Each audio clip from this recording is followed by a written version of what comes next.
अपने दो बेटों अर्नव और आरुष के साथ शांति से जीवन बिता रही थी। लेकिन शांति के पति सोहन से उसकी कभी कभार थोड़ी अनबन हो जाती थी। एक दिन शांति रोज की तरह सुबह का खाना बना रही थी, तभी दरवाजे की घंटी बजी। घंटी की आवाज सुनकर वो दरवाजे की ओर जाते हुए कहती है, अरे आती हूँ, कौन है, सब्र करो। शांति दरवाजा खोलती है तो देखती है कि उसके जेठ मोहनदास सामने खड़े होते हैं। वो सक पकाकर अपना घूंघट करती है और पैर छूकर कहती है, आइए आइए जेठ जी। कैसी हो शांति? जी मैं तो बिल्कुल ठीक हूँ, सब आपकी मेहरबानी है भाई साहब। शांति और मोहनदास की बातें सुनकर शांति का पति सोहन और उसके दोनों बेटे बाहर आ जाते हैं। अरे भैया राम राम, कैसे हो आप?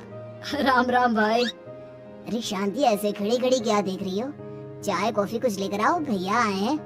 शांति तेजी से रसोई की ओर आगे बढ़ती हुई कहती है, अरे मेरी माँ, गेट खोलने के चक्कर में मेरे तो चावल ही जल गए। वो दौड़ी दौड़ी रसोई में जाती है और देखती है कि सारे चावल जल गए हैं।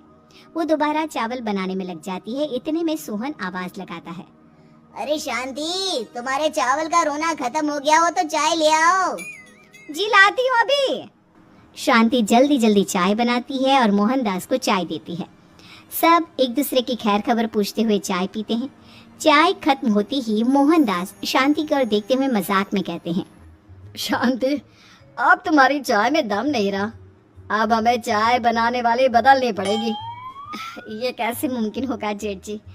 घर और बाहर का सारा काम मुझे ही करना पड़ता है और कभी कभी जल्दी जल्दी के चक्कर में काम बिगड़ जाते हैं, जैसे आज चावल जल गए। अरे इसी का तो हल लेकर आया हूँ। मैंने रिश्ता देखा है अर्नव और आरुष के लिए। दोनों लड़कियां बहुत सुंदर और सुशील हैं। अगर आप दोनों इजाजत दें तो बात करूँ आगे। सोहन और शांति रिश्ते की बात सुनकर कहते हैं, अब ठीक है, बात चलाइए ना भैया, पर पहले लड़की के बारे में कुछ बताइए तो सही। हाँ हाँ भाई साहब, लड़की कैसी है, परिवार कैसा है, कहाँ के रहने वाले हैं? देखो परिवार तो बहुत अच्छा है, पर वे दोनों लोग बहुत गरीब हैं। दहेज में कुछ मिलेगा नहीं। अरे हमें दहेज में कुछ चाहिए भी नहीं, बस लड़की संस्कारी होनी चाहिए। एक लड़की तो पढ़ी लिखी है और शहर की रहने वाली है, पर दूसरी अपनी गरीबी की वजह से पढ़ न सकी और गांव में रहती है, लेकिन दोनों है बहुत खूबसूरत। अगर तुम सबको देखते ही पसंद ना आ जाए तो मेरा नाम बदल देना।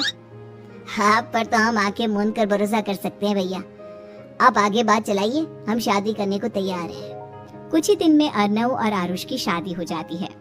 आरुष की शादी अनपढ़ लड़की मंजरी से हो जाती है, जो कि बहुत भोली भी होती है, और अर्नव की शादी पढ़ी लिखी लड़की तनुजा से हो जाती है, जो कि घमंडी और चालू होती है। एक दिन मंजरी घर के काम कर रही थी कि अचानक शांति उसे आवाज लगाती है, बड़ी बहू, ओ बड़ी बहू, मंजरी जल्दी यहाँ आओ। मंजरी जल्दी जल्दी शांति के पास जाती है। बेटा मेरे पैर दबा दे, बहुत दर्द हो रहा है। जी माँ जी, बस बर्तन धोकर आती हूँ। अरे बैठ यहाँ, मेरे पैर में बहुत तेज दर्द हो रहा है, बर्तन छोटी बहू धो लेगी।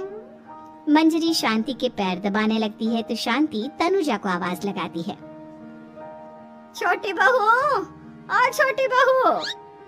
तनुजा थोड़ी देर से आराम से चलकर आती है। जी माँ जी, आपने बुलाया मुझे? आपको कोई काम था क्या? तो कुछ काम कर रही है या? शांति की बात काटते हुए तनुजा बोलती है, कुछ नहीं माँ, फोन पर अपने घर पर बात कर रही थी। अरे बाद में बात करियो अपने घर वालों से, पहले जाके बर्तन धो ले। तनुजा मुंह बनाते हुए अपनी जेठानी की ओर देखती है और मन ही मन कहती है, ये महारानी वहाँ बैठी है, ये नहीं कि बर्तन धो ले। मैंने इतनी पढ़ाई बर्तन धोने के लिए की थी क्या? तनुजा दांत पीसकर वहाँ से चली जाती है। अगले दिन सब दफ्तर चले जाते हैं, तभी डाकिया चिट्ठी लाता है। शांति चिट्ठी लेकर मंजरी से कहती है, बड़ी बहू, जरा छोटी बहू को बुलाना, एक चिट्ठी आई है। मेरी तो आंखें कमजोर है तो मुझसे पढ़ा नहीं जाएगा। मंजरी तनुजा के पास जाकर कहती है, तनुजा, तुम्हें माँ जी बुला रही हैं। मुझ पर हुक्म मत चलाओ, काम बताओ काम। अरे मैंने तुम पर कहाँ हुक्म चलाया, और हुक्म चला भी दूंगी तो क्या हुआ? तुम तो मेरी छोटी बहन की तरह हो ना। तुम जैसी अनपढ़, जाहिल और गांव की गवार मेरी बहन नहीं हो सकती। बेचारी मंजरी तनुजा की बात सुनकर अपना सा मुंह लेकर रह गई।